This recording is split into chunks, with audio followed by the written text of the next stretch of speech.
Syederalun, mujur tak dapat diraih, malang tak dapat ditolak. Peribahasa itu sepertinya pantas dialamatkan kepada 3 penjual mie Aceh yang berduel dengan preman bertato di Delicious Cafe Mie Aceh Pasar Baru, Kelurahan Titi Rantai, Medan Baru, Sumatera Utara. Ketiga penjual mie Aceh telah ditetapkan sebagai tersangka atas kasus tewasnya preman bertato yang juga seorang mandor angkot, Abadi Bangun. Padahal dari cerita banyak saksi, ketiga orang ini awalnya berusaha membela dan menyelamatkan diri mereka dari ancaman sang preman yang beringas saat meminta paksa sebungkus nasi goreng. Pengacara dari Law Office Sarwani SH dan Associates akan mendampingi ketiga penjual mie Aceh itu untuk mendapatkan keadilan hukum. Dari kantor Law Office Sarwani SH dan Associates. Orang Sikli ya? Ya, saya kebetulan ayah saya seorang purnawirawan polisi dan abang saya juga polisi. Saya keluarga saya orang-orang hukum semua. Ada pengacara, ada notaris, dan orang Medan cukup banyak tahu tentang saya. Asal-usul di Sikli ya?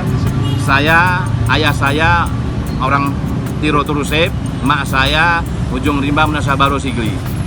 Pokoknya saya orang Sigli lah, asli.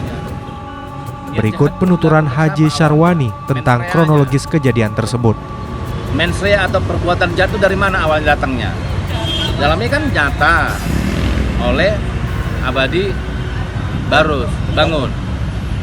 Ya kan, dia minta nasi dengan tidak membayar, malah dicampakkan nasinya, kemudian dia balik lagi, dipecahkan styling orang, udah pecah pun bukannya minta maaf, pergi lagi, bawa parang dengan senjata tajam. Di mana bosnya dicari? Bukan dia minta maaf, berarti niatnya kan sudah nggak benar, ya kan, niat jahatnya sudah ada. Kemudian bukan hanya itu, niat dia mengancam nyawa orang lain, harta benda, bahkan pengunjung yang ada di sana. Karena udah berteriak orang semua, riuh. Tindakannya dibiarkan. Oke, sekarang klien saya, Mayudi, bertanggung jawab secara moral dia untuk mengamankan semua area di situ. Kenapa dia pengelola? Dia datang baik-baik, jangan begitu, kita serahin baik-baik. Namun dia, si Mayudi, si Abdi Bangun ini malah menyerang. Bukan menyerang tangan, kepala dan muka ditahan oleh siapa? Mayudin. Kemudian dilihat sama Mayudin karena ada balok untuk menyelamatkan dirinya karena terancam jiwanya akan dibunuh, dipukulnya.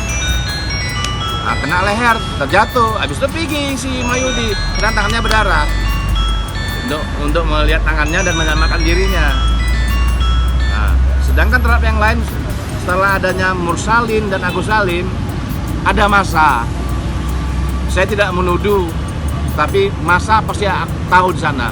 Dan saksi-saksi dari KP itu pasti tahu secara utuh peristiwa ini. Nantilah kita lihat di gelar perkara nanti atau di persidangan. Dan saya minta kepolisian keluarkanlah si Mayudin, klien saya, dari Polresta. Kenapa? Dia adalah pembelaan diri. Dia melakukan pembelaan diri terhadap diri, bahkan terhadap nyawa orang lain. Ini pahlawan. Ini harus apresiasi kepada Mayudin. Orang yang ini harus dibebaskan, yang harus dikeluarkan demi hukum. Dan demi hukum harus diponir perkara ini, dihentikan. Kenapa? Sudah viral ini di masyarakat yang ada di Kota Medan, bahkan di Aceh. Masyarakat Aceh atau suku Aceh bukan hanya ada di Medan, hanya di Aceh, tapi di luar negeri, di Malaysia, ya, di Selangor. Lalu, apa harapan dan langkah-langkah yang dilakukan pengacara dalam menangani kasus tersebut? Saya berharap kepada pertama pemerintahan Aceh, ya kan, karena saya melihat memang masyarakat di Aceh sana ada nelponin saya, ada bertanya kepada saya, bahkan yang ada di Medan, bahkan ya orang-orang dari DPR, Komisi 3, ya kan, semua ada menanyakan. Mohon kalau hukumnya benar, tolong ditegakkan Sarwani. Siapa? Memang tugas saya adalah membenarkan hukumnya secara profesional. Ya kalau nggak benar, ya harus disampaikan ini tidak benar. Kalau benar, disampaikan benar. Jangan jolim, jangan karena kebencian seseorang, ya berlaku dia tidak adil. Ada surat Al-Maidah, berlaku adillah, meskipun itu untuk kaum kerabat ibu bapakmu. Karena berlaku adil itu lebih baik. Berarti seluruh tokoh harus bersuara ya? Harus bersuara. Saya berharap itu. Karena bahkan pakar-pakar hukum pidana pun harus ikut dilibatkan di sini untuk menyampaikan kebenaran.